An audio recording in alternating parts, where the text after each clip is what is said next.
Hello, সবাইকে স্বাগতম নতুন একটি ভিডিওতে। আজকে দেখাবো এই সুন্দর কুর্তিটি আমি কীভাবে সেলাই করলাম। সুন্দর এই চিকেন কারি কাপড়টি দিয়ে আমি এই কুর্তিটি সেলাই করেছি। দেখা যাক এবার সেলাইয়ের ভিডিও।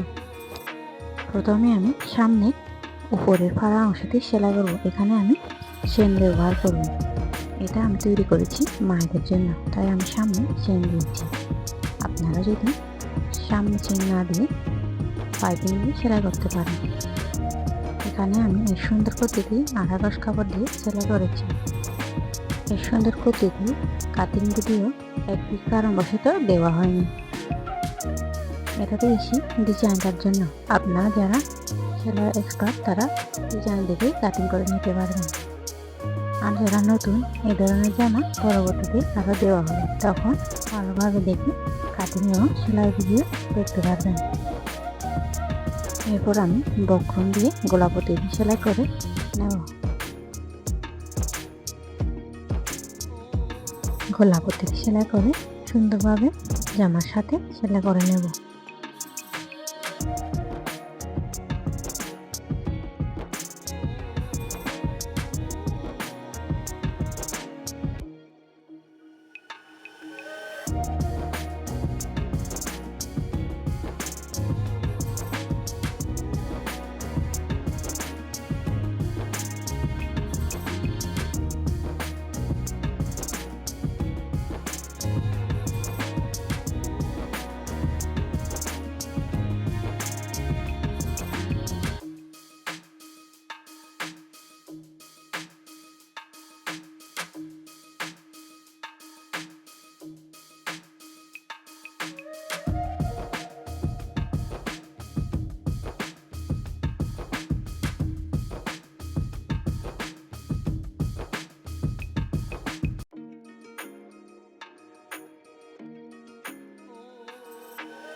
গোলাপতি সেলাই হয়ে গেলে সুন্দর একটি লেস দিয়ে এভাবে আমি ডিজাইন করে সামনে গলাতে দিয়ে সেলাই করে নেব।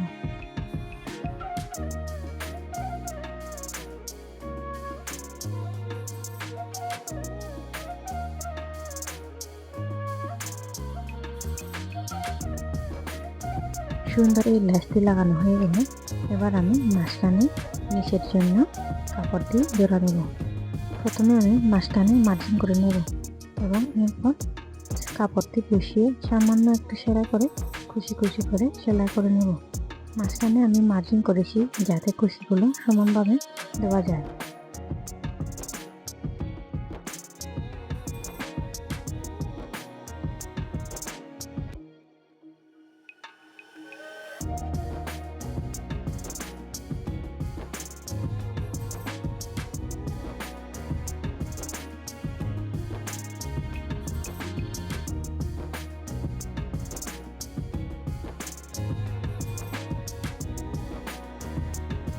মাঝখানের অংশ জোড়া দেওয়া হয়ে গেলে এবার আমি সাইডের অংশ জোড়া দেব। সাইডের এবং মাঝখানের অংশ জোড়া দেওয়ার জন্য আমি একটি লেস ব্যবহার করব। এভাবে লেসটি মাঝখানে বসিয়ে আমি জোড়া দেব। যারা নতুন তারা প্রথমে লেসটি বসিয়ে জোড়া দেবেন। এখানে আমি একসাথে লেসটি জোড়া দিচ্ছি।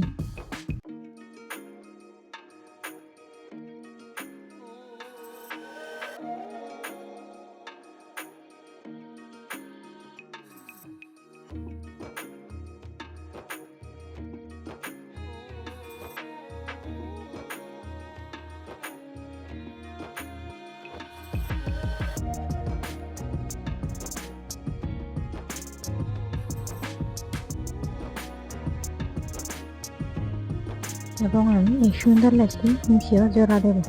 এভাবে দুই সাইডে আমি লেস দিয়ে জোড়া দেব। পিছনেও সেম ডিজাইনে আমি ডিজাইনটি সেলাই করব।